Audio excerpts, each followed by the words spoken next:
Hola, ¿cómo les va? Vamos a seguir en nuestro fabuloso viaje al mundo de la literatura para conocerla, entenderla y poder analizarla, porque lo que nos interesa acá no es solamente leer y disfrutar, sino poder interpretar y poder analizar qué es lo que está diciendo el autor, por qué lo dice, qué herramientas usa para poder decir lo que dice. En este caso vamos a ver al sujeto. El sujeto es muy importante, tanto en la literatura como en el cine. El sujeto más importante de una ficción es el protagonista. El protagonista es el sujeto principal de la historia.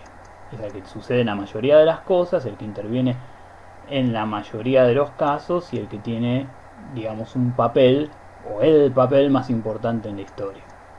Después están los sujetos o personajes secundarios.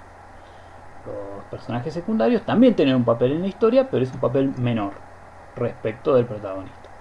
Y después hay una categoría más que es muy importante y es la del antagonista. El antagonista es el enemigo o rival del protagonista. En la mayoría de los casos es un obstáculo en el objetivo del protagonista. El protagonista necesita o cree que necesita, se propone hacer algo y el antagonista es un obstáculo, ya sea consciente o inconsciente, para que el protagonista consiga lo que quiere conseguir. Recuerden esta idea básica que es el reparto de los personajes en una ficción. Después hay más categorías muy importantes, que son categoría autor, es el autor de un libro, es Stephen King, por ejemplo. Stephen King es la persona, el ser humano real que escribió determinado libro. Después está el narrador. El narrador ya entra dentro del esquema ficcional. El narrador puede estar en primera persona, que es el yo, o puede estar en tercera persona, que es él o ella. Y ahí, cuando hay un narrador en tercera persona, que es el que cuenta lo que pasa, se aleja un poco del personaje. Se puede alejar mucho si es un narrador en tercera testigo. Se aleja tanto que no sabe ni siquiera lo que piensa el personaje, solamente sabe lo que ve, lo que puede ver. O puede ser un narrador omnisciente. El narrador omnisciente, en tercera, sabe lo que los personajes piensan y sienten. O bien el protagonista solamente, o bien todos los personajes de la historia. Es importante tener en claro los diferentes narradores que pueda haber. Por otro lado, las ficciones se dividen, y acá también pueden ver un paralelo con el cine, en principio, nudo y desenlace. ¿Qué sucede al principio?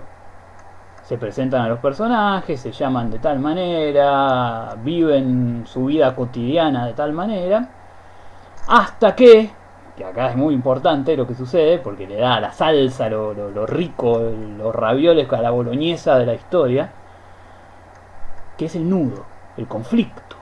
¿Qué le pasa a este personaje? Este personaje quiere hacer algo y no lo consigue, o se propone hacer algo muy importante, o se personifica el diablo y le ofrece un pacto, o se le cae un techo encima de la gamba y no puede caminar.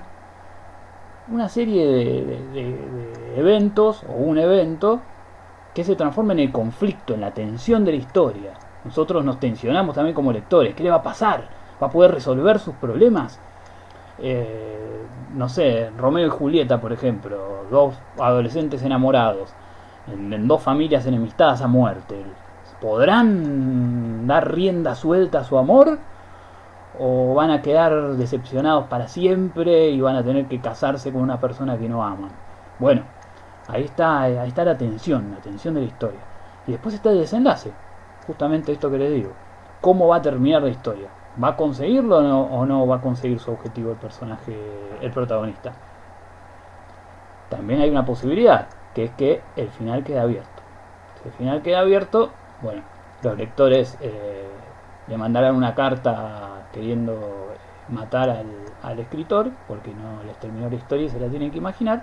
Pero bueno, lamentablemente a veces los finales pueden ser abiertos y dejan, digamos, un interrogante para que o bien hay una segunda parte, o bien termina ahí y queda a la imaginación del lector, que tampoco está tan mal que el lector use eso tan lindo que tenemos que es la imaginación. Así que recuerden estas categorías y nos vemos en la próxima.